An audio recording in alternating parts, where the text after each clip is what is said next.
New basketball sneakers at yung isa dito, napaka-limited dahil collaboration pair lang siya ng isang basketball player din. Hindi mo expect kung gaano kataas ang value na itong sapatos na to. Kaya kung Mamba fan ka, make sure to watch until the end. Once again, this is Lex, your sneaker specialist of collector finds. Tara, i-unbox na natin. First, let's start with the Kobe 9 Low. At ang colorway na ito is the China colorway. Tara, close up natin yung pair.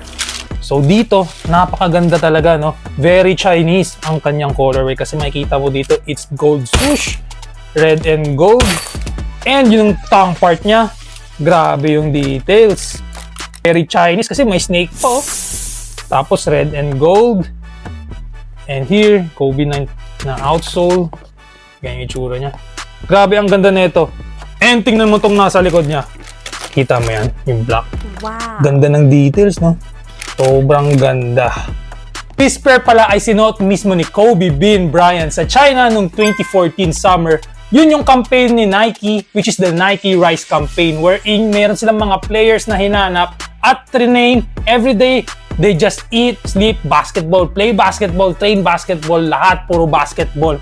So that's the story behind of this China colorway na Kobe 9 Low. Next, the most limited at rare Kobe sneaker.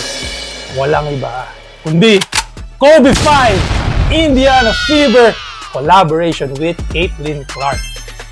Ganda, di ba? Tara, focus natin. By the way, si Caitlin Clark nga pala isang WNBA player at ito na yung shoes niya ngayon. Para siyang navy blue. Merong pagka-orange red yung sa likod niya na part. So, focus natin dito yung part na to.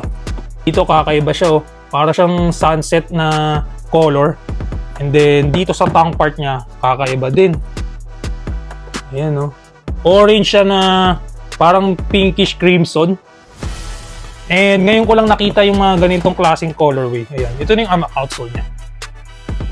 At yung value nga pala nito ay nag-range lang naman ng 30 to 60,000 pesos. Depende yung price niya sa size. The more bigger the size, mas mahal siya. Kung ikaw, ano mas pipili mo? Is it the Kobe 5 Indiana Fever or the Kobe 9 Low China colorway?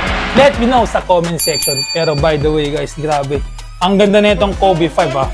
Para sa akin, this will be my go-to pair sa basketball shoes. Kasi before, ang meron lang is X-ray, eggplant. Pero ito talaga, one of a kind, very rare. Para sa akin, as a collector, this would be my go-to pair. So, by the way, this is available in men's sizing only. Pero meron to si